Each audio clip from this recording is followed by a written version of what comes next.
Warning, this show has outdated attitudes, language, and views which may cause offense today. If you don't like it, suck it.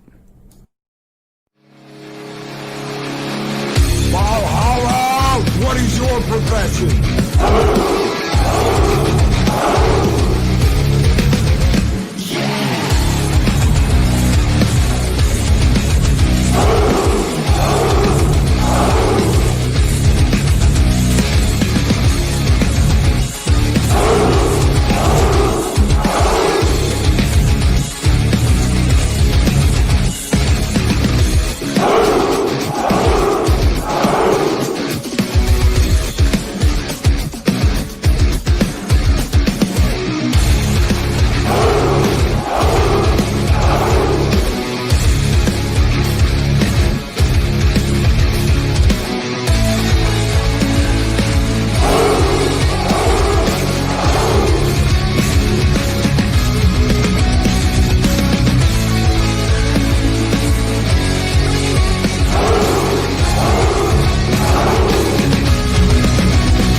Greetings, one and all, and welcome to Mornings of Mischief. I'm your host, Stone Loki, and a big congratulations goes out this morning to the Valkyries of Valhalla. They have nailed it with over 900 subscribers and are so close to hitting that 1,000 mark.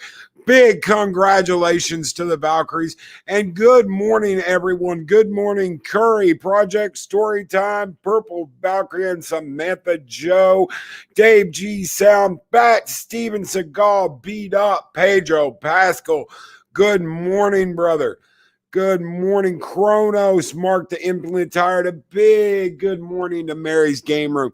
I hope that your day gets better. I hope that your week gets better, Mary. I know it hasn't started out too great. I know you couldn't be here, but I hope that you are doing better and that things start looking up. Nicole, the Blind Mage, good morning. Good morning to the Guardian of the Void, Lady Mist. Good morning.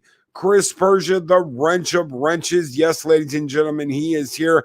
Mark Malo, good morning, brother. Good morning, Mark. I hope everyone is doing well. Good morning, Darth Haster, Psycho Dwarf 9. Good morning. I don't know why we're getting a downvote automatically, because some salty ass, blue-haired, soy-based Landwell is out there who just doesn't like the programming. That's why I'm getting the downvote before the show even starts. Hope you heard that out there, wherever you are, you salty, blue-haired Landwell. Kapla, Bird of Prey 5. Good morning, brother. I hope everyone over in the praise are doing great. Good morning, Lariana Creel. Good morning, Sit Room, Gun Bunny, Rob Pearson. The Q branch of Valhalla is here. Good morning, Rob. Bird of Prey 5, I wish I could run away from anything. We love you, Bird. We love you. You don't run away. You stand your ground, brother, and you fight. I know you do. You are great. Guys, if you don't know who Bird of Prey 5 is, I don't know how you couldn't. As many times as I've had Bird on the show, he is a wonderful content creator here on YouTube. Check him out. Check out his videos. If you like his content, please subscribe and ring that bell for his channel. Good morning, Keely Chow. Roll Tide, Keely. Roll Tide. Adega Outlaw, the Doctor of Disaster and Destruction, is here, ladies and gentlemen. Oh, guys, so much to go over, so little time. I've got two topics this morning to start your morning off right, and they are both big failures in the SJW soy-based blue-haired Landwell community. These people are sucking down soy and losing, ladies and gentlemen. One of them is a self-described SJW named Nandria Tucker. And she was a writer for the CW. And she got let go. CW will not renew her contract on Superman and Lois. She bitched, moaned, complained. There wasn't enough diversity in the room. There's too many white people in the room. And she got let go. She got let go. And that would, of course, be the black and white photo of that crazy-eyed SJW on the front of the stream for this morning. That was the cover, the thumbnail. Self-described SJW. This is from John F. Trent over at Bounding Into Comics. Self-described SJW took to Twitter to reveal that the CW did not renew her contract because they found her outline and draft subpar. Now, when you go to Twitter, folks, when you go to Twitter, this is what it says. Writer, SJW, chaotician, chosen one, four-eyed raven, first chair flute, / she / her, pronounced Adrian with the N at the front, hashtag BLM. You guys know that if CW fired this person, oh, it's bad. If they're not good enough to write for the damn CW, damn, she ain't writing for nobody.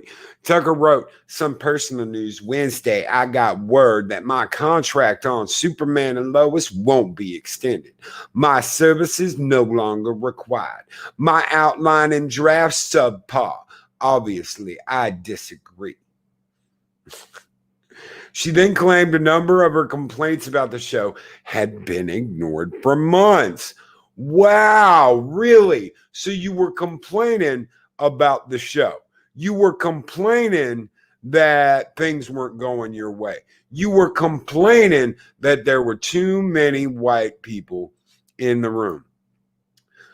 Mark Dampling Towered, Loki. Could we be seeing the beginning of a certain political party dropping everyone they used after winning the election?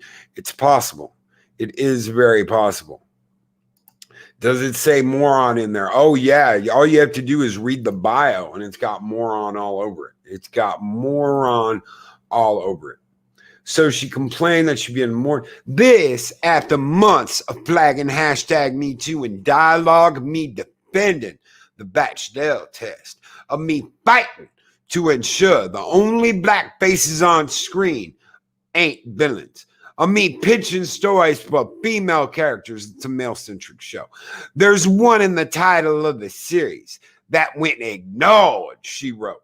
The writer then added, if I sound bitter, it's because this one stings. Well, and Pat Steven Seagal beat up Pedro Pascal. I read the article and her attached nonsense. She is literally pathetic. Yes, I completely agree. Tucker then concluded, I've been assured by my colleagues that I was great in the room, so I know I'm not nuts. I debated whether to post this, but my own mental well-being demands that I do. The only way shit changes is to expose it. So you got fired, you're salty, and you want everyone to know it. You want everyone to know it. You want to scream to the heavens that you've been fired, and then it's a miscarriage of justice. When in reality, the CW, the woke network, even they don't want anything to do with you. Even they don't want anything to do with you. And 24/7, good morning, Kronos. And a $5 super chat from Psychodorf9. And he says, too much for the CW. That is some epic entitlement. Damn. And damn is right, brother. We're going to go old school here with you, brother. Skull! There it is. It's beautiful. Take your hat off, boy. That's a dollar bill. Thank you so very much, Psychodorf9. You guys keep the fires burning bright in Valhalla. Thank you. And Project Storytime. Loki, I debated if I should post this. Equals, I'm bitching on Twitter because I live there. Damn straight. And Pat Stevens Gall, subpar writing was the reason of firing, but she was also pro defund police and pro more representation, even though 4 of the guys were writers from The Wire. Dude, it's nuts. It's absolutely, positively crazy. Tucker's comments about Superman and Lois are not out of the ordinary.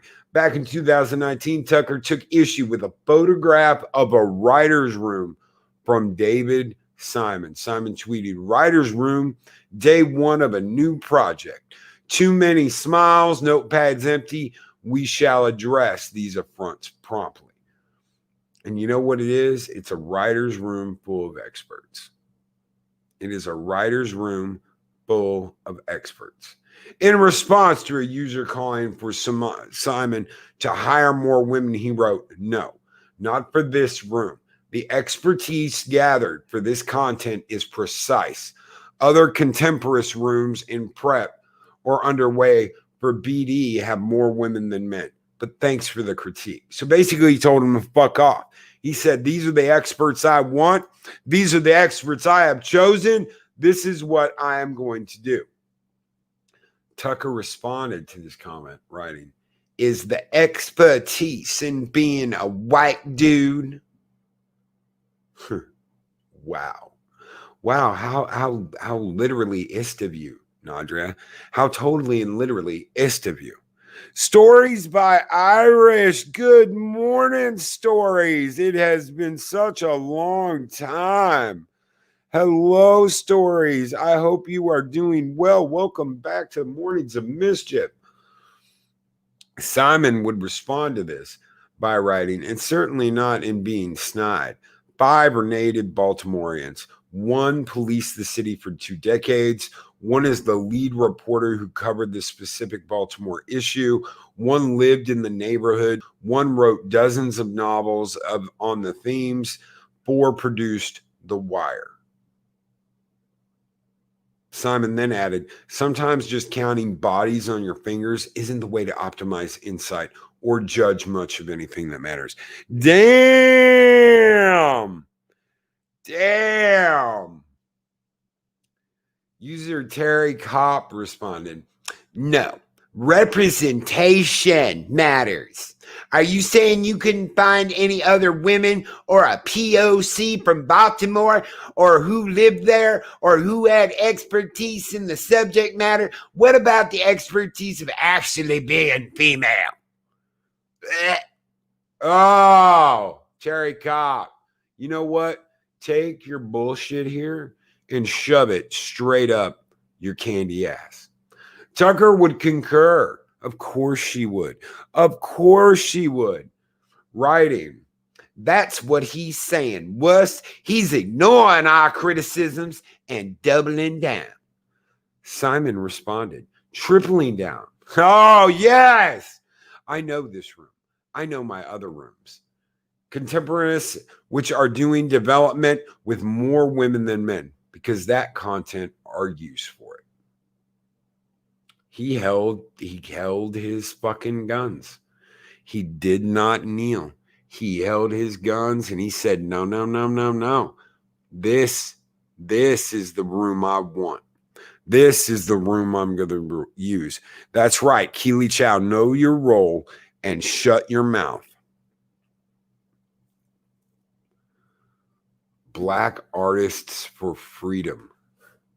So Nandria throws out Black artists for freedom. Collective Black workers in the cultural industry. This is our Juneteenth artist statement. Tucker has also made it clear she is against police departments across the United States of America. Tucker shared her support for Black artists for freedom back in June. The number one cause for Black artists for freedom on their website is for cultural institutions to break ties with the police department. In fact, the organization calls for people to publicly condemn the institution of police as a violent force that exists to further class divisions and capitalistic exploitation, which harms their communities. Wow. Wow. Hey, you know what? I know how we solve everything. We get rid of law and order. We get rid of anyone being punished for doing crazy, insane shit. You know, you can just take someone's car. How about that? We'll start out there. You can just take someone's car. You just walk up. You have to leave the keys in your car now, but only if you are a certain skin color. You have to leave your keys in your car now. And if someone takes it, you're just shit out of luck because, you know, you're privileged that way. You're privileged. So you got to leave your keys in your car. If someone takes it, you're just shit out of luck. You can't do anything about it. You're not going to get it back. You're not going to be able to claim anything on the insurance. In fact, insurance isn't even going to cover you anymore because, you know, you're a white dude. The insurance won't even cover you anymore because you just have to give your car away. That's just it. And no police, so they make all the rules. Isn't that funny? Isn't that interesting? They add that this is the first and clear step that cultural institutions must take toward the broader call to defund the networks, break ties. Organization also wants cultural institutions to learn the history of systemic isms, take concrete and deliberate steps to identify and eliminate anti-Black bias, cultivate curiosity about Black culture, recognize and respect their community, their language, and their religion. Wow, you just want everything, don't you? So they elaborate. We demand freedom not solely in our persons, our bodies, and our lives, but also in our work. We refuse to be pitted against each other or to be measured by a yardstick of Blackness chosen by others. We demand the freedom to be Black however we wish to be and to disregard what dominant institutions have deemed marketable, legible, palatable, and relatable to audiences that have artificially narrowed in advance. Wow. But they don't want you to be free. They want you to be under their yoke. See, this is really weird. This is really, really weird. I really don't get this because if you're not one of them, you're the enemy, right? But they say that you need to be whoever you want to be, however Black you need to be, right? I mean, that's what it says, right? Right? That's what it says. So, but they don't. I don't understand it. I don't understand it. But I will say this. You know that it's bad when the CW won't have anything to do with you.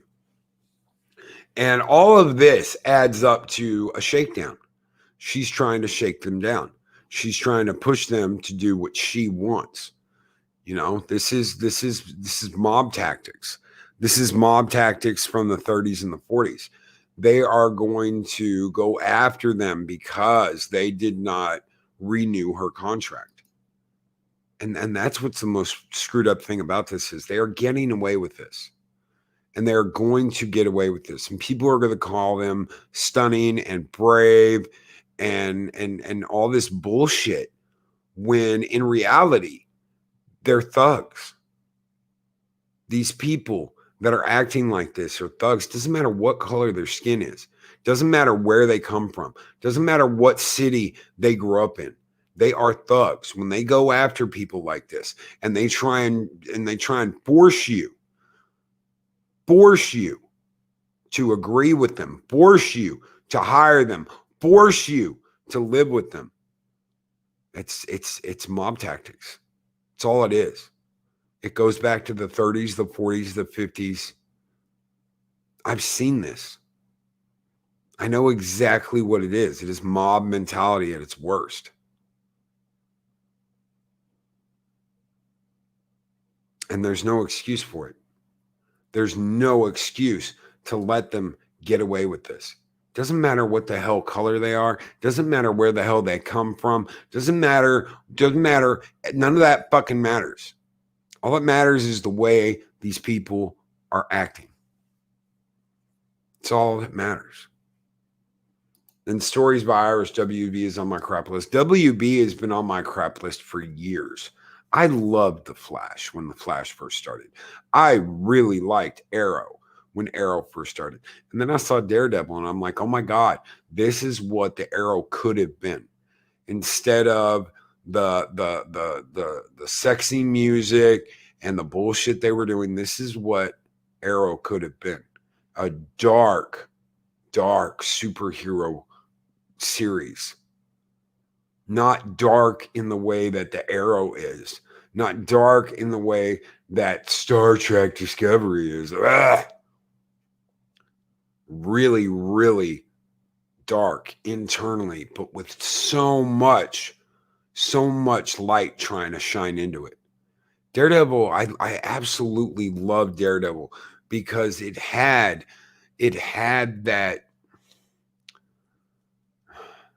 light with Foggy. It had that light in the law room. It had that light when they were trying to genuinely help people that had nothing to do with the evil that was going on. But then at night, Daredevil comes out and things are just, they're darkest before the dawn. They literally are. And they use that to such wonderful effect. And Arrow didn't. Arrow screwed it up.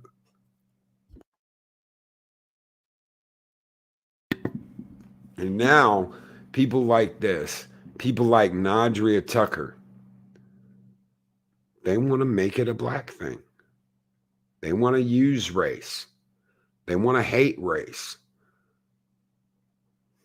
You know what? Just do your job. Your job is to be a writer. It's not meant to be some insane activist. Your job's supposed to be a writer. That's what you're supposed to be doing, is writing. You're supposed to be focused on story, not focused on this shit. And maybe that's what's wrong today. Maybe that's what's wrong.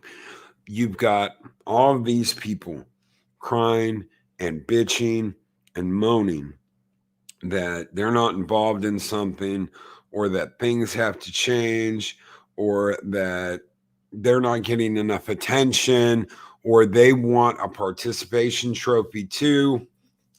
It's always something. And we sit back and we watch this and we wonder what's happening to pulp culture.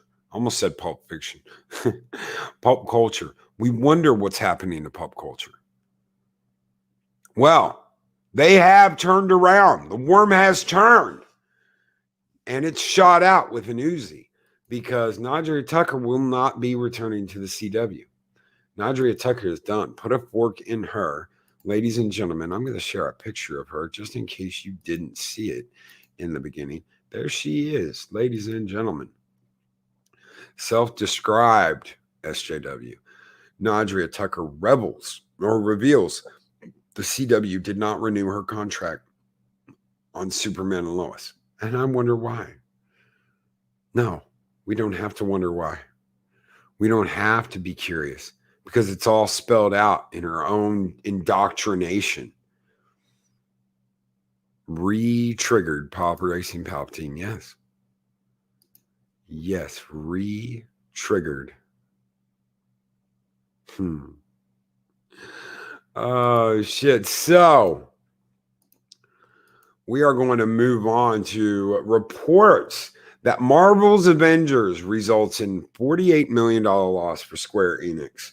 This was written by Spencer Bakuli over at Bounding Into Comics. Square Enix has reported that the recently released Marvel's Avengers title underperformed significantly, resulting in a $48 million loss for the Japanese video game holding company. I wonder why. And the gesture of sin, it just dawned on me. You can only write what you know, and SJWs only know one thing, That is very true.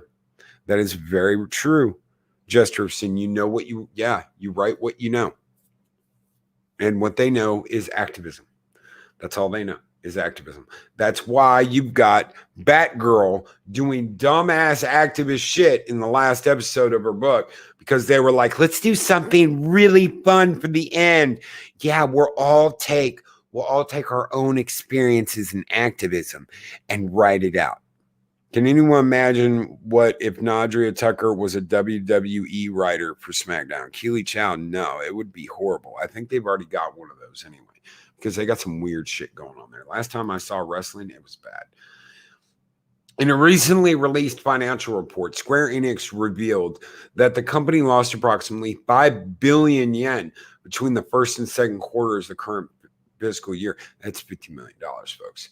While the company's first quarter profits were boosted by the release of the highly anticipated and extremely well-received Final Fantasy VII Remake, the six-month period between April and November that encapsulates their second quarter saw the release of only a single significant title.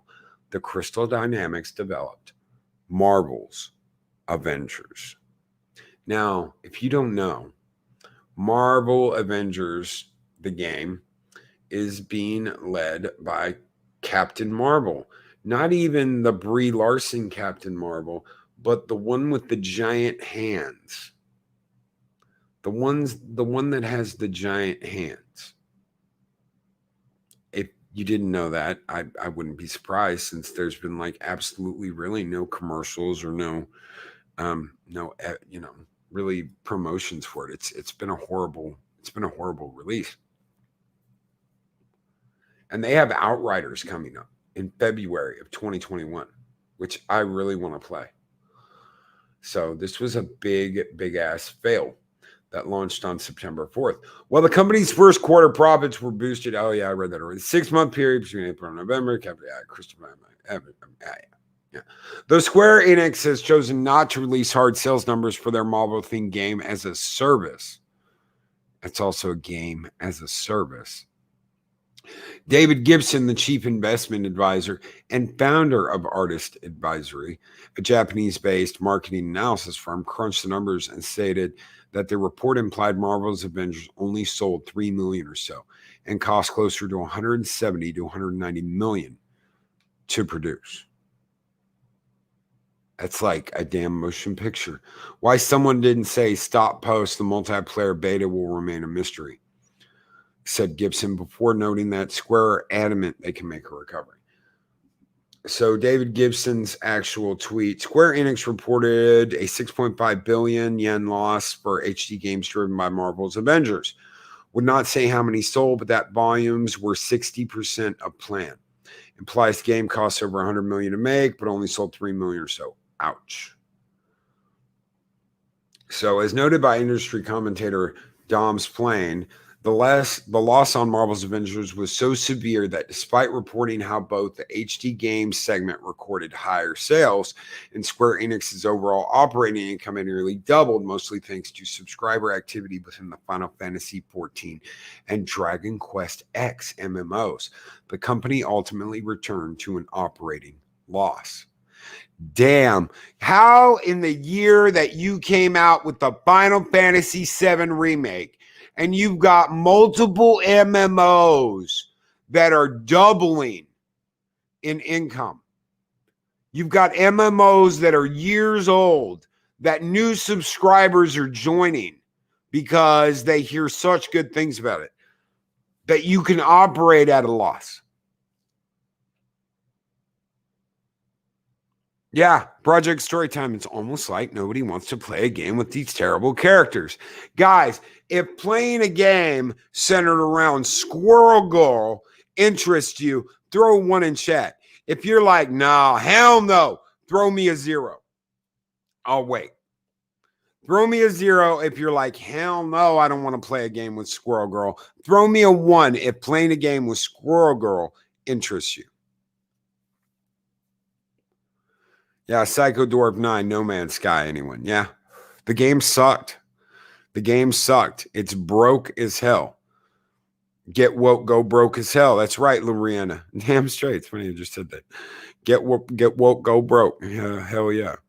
0, 0, 0, 0, 0. Adega Outlaw, 0, Sit Room, 0. 69 for Pat Steven. I'm not interested either. I'm absolutely not interested either. They can come out with something else. Given this significant financial loss, it would be interesting to see if Squaresoft remains committed to their fulfilling of the entire promised post-game DLC. No, they won't, because it's not worth it. They know already they're not going to. And you want some numbers here, ladies and gentlemen? I'm going to tell you what. There is a game that I play, and it's called Starpoint Gemini Warlords. I got all the DLC for it. I fly around in a spaceship blowing shit up. I think last month, in the last 30 days, we've had like 600 people play that game. And this is a older game. It's like 3 years old. And it's a niche game. It is a very, very niche game. So 600 people, Starpoint Gemini Warlords in the last month. Not many, right? On top of the loss for Square Enix, Steam Charts reports the PC version of the game has had an average of 1,100 players over the last 30 days. Over the last 30 days. That's not even double what a 3-year-old niche space game gets. That means I've got a little over half of the players coming back to play a niche space game that the PC version of Marvel's Avengers has playing on it over the last 30 days. Let me tell you something, folks. That is insane. That is completely, totally insane. In September, the game had 7,463 players playing an average of the month. That means in September, around 7,000 people were playing constantly, all the time. In October, the average players were 1,430.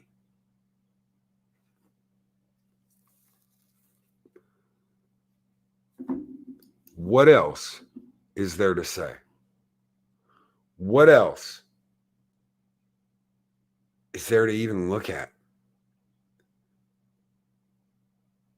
Oh, and on top of that, Miss Marvel's book is canceled again. The game she leads fails. Disney Plus has a Miss Marvel series coming, and you can bet your ass that's going to fail too.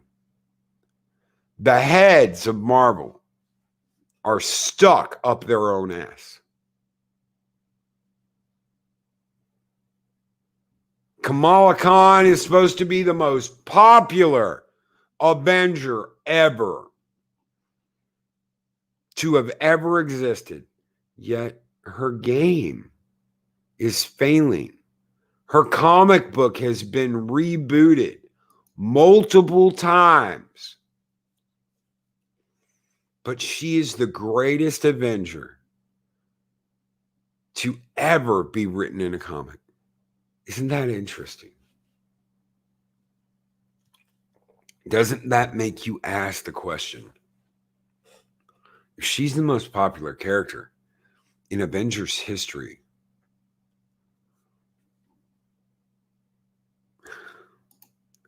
and Nicole the Blind Mage, you guys just want me to rant. You want the fire, don't you? Loki. Did you see what they're doing to the Loki show? Yeah, I've known, Nicole. I've been saying it for like 6 months. Everybody's freaking out now, but I've been talking about it for the last 6 months. Yes, he is going to be a bisexual character. Do you know why? Because for half the show, he's going to be a woman. For half the show, he's going to be played by a female. Because they have to get Femme Loki into the show.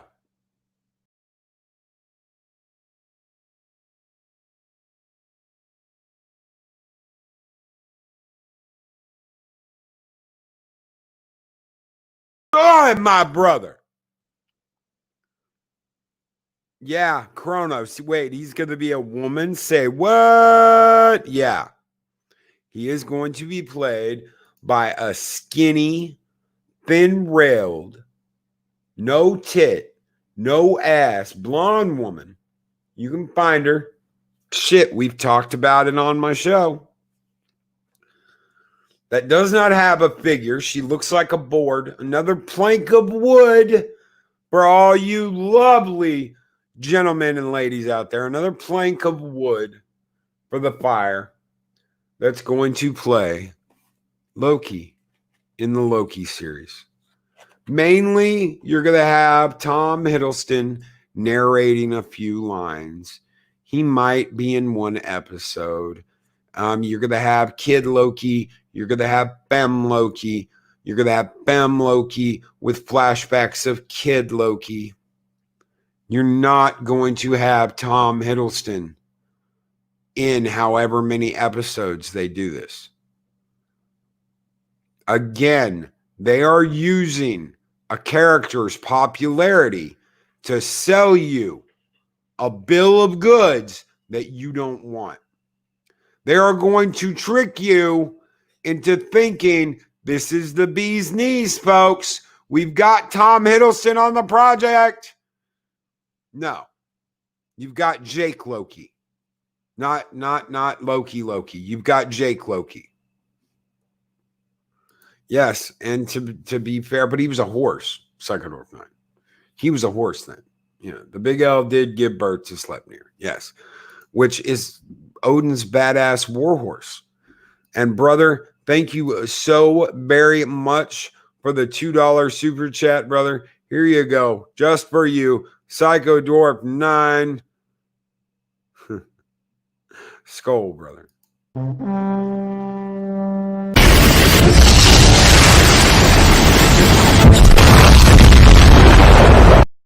You guys keep the home fires in Valhalla burning bright. Thank you. And sit room. If Loki was going to be a woman, he would be built like a brick house. Yeah, you're damn straight. If Loki was going to be a woman, he would be jacked. He'd have a badass, and you know it. And I don't mean fat as in F-A-T. I mean fat as in P-H-A-T. Pretty hot and tempting. Hey, Loki, didn't you become a female horse and give birth to an 8-legged colt? No, 6-legged. Slept near a 6. Nice explosion. Oh, yeah, he did have 2 little legs he didn't use. Yeah, wasn't an 8-legged horse. Kind of. Six legs he could use. 6 legs he could use. And Rambling Canuck, good morning. Good morning, anybody I missed this morning. Latino Slant, Rambling Canuck. I know you guys are getting in here a little after the fact. Thank you. Floki, the SJW goddess, played by Pedro. Latino Slant, no, Paulie, no. Pronouns for yeah, oh crap, Ramble's in here. Yep. If Loki has to be a woman, then Gina Carano. That is not a bad idea. That is not. She's got the hair too. That is not a bad idea. Rob Pearson. I'm liking it. I am. I'm liking it. All right. Fem Loki. Yeah, but no, they're gonna have the skinny ass blonde. Let me see if I can. I'm sure I can pull up a picture here for you guys. When I saw it, I was like, nope, wrong. Female Loki actress. Yep, there she is. There she is.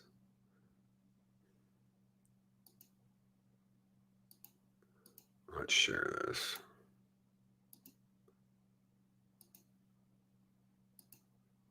There you go.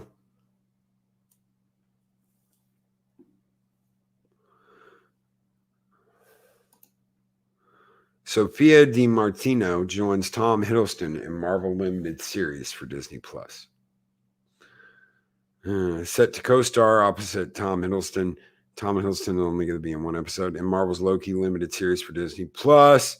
Mini Marvel Studios series. Hiddleston returns as the mercurial Loki, the Asgardian god of mischief and everyone's favorite Marvel villain in stories that take place after the Kate Herron is the director. One source close to the production hints that DiMartino may in fact portray a female incarnation of Loki.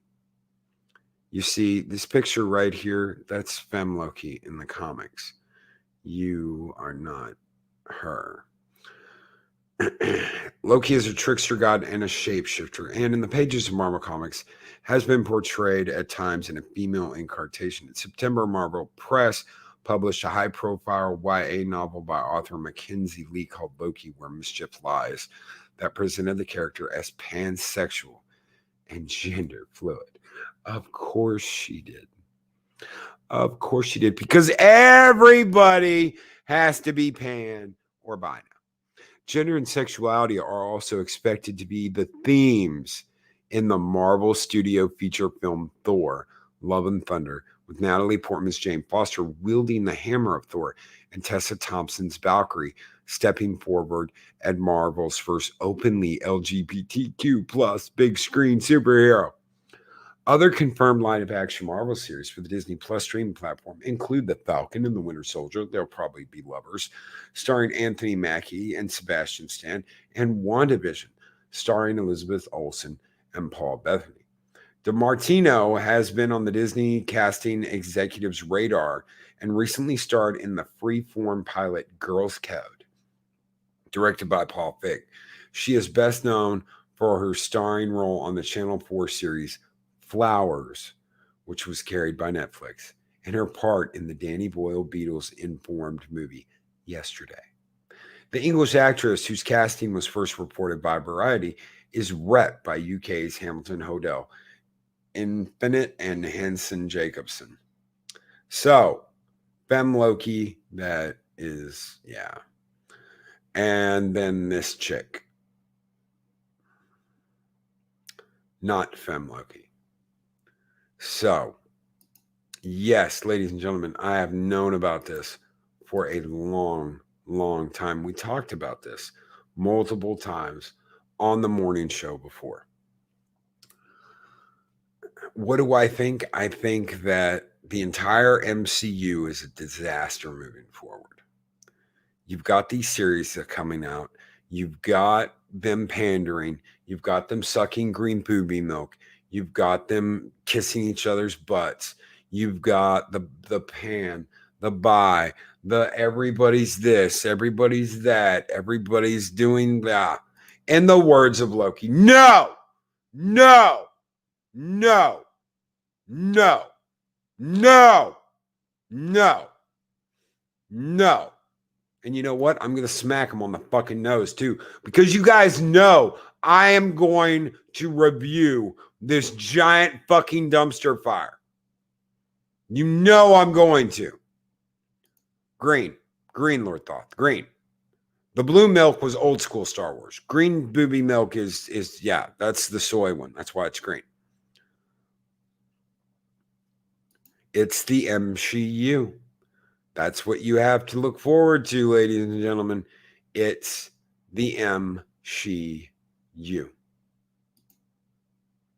And they want you to suck it up.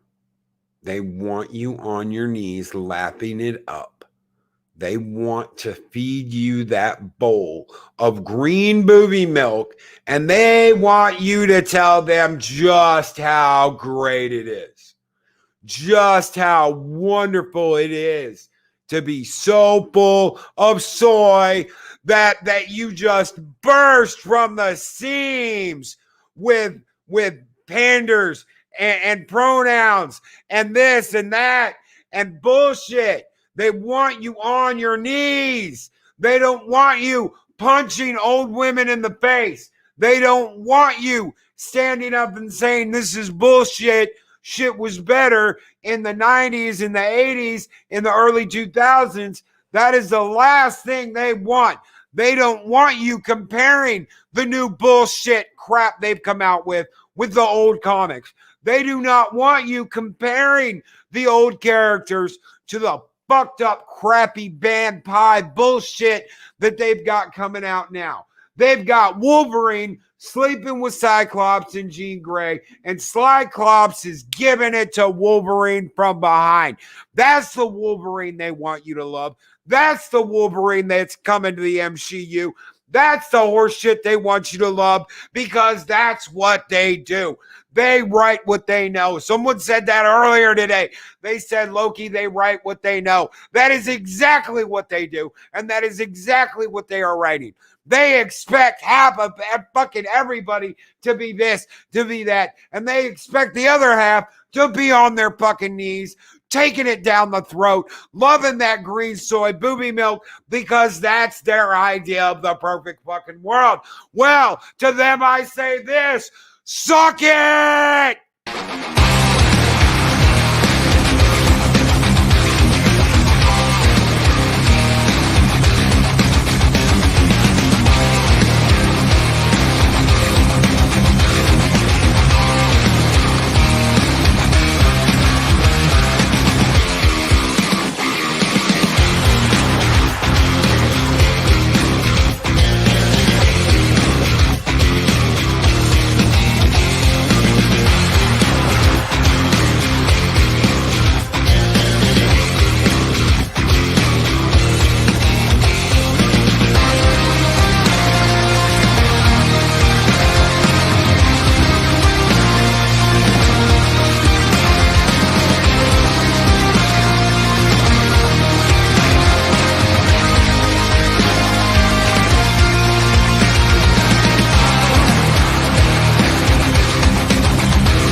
And don't forget to check out the 900 celebration watch party over on the Valkyries channel today in just an hour and 13 minutes. You all have a great day, and we'll catch you on the next Mornings of Mischief. These videos are tremendous. Like, comment, and subscribe, and hammer that notification bell.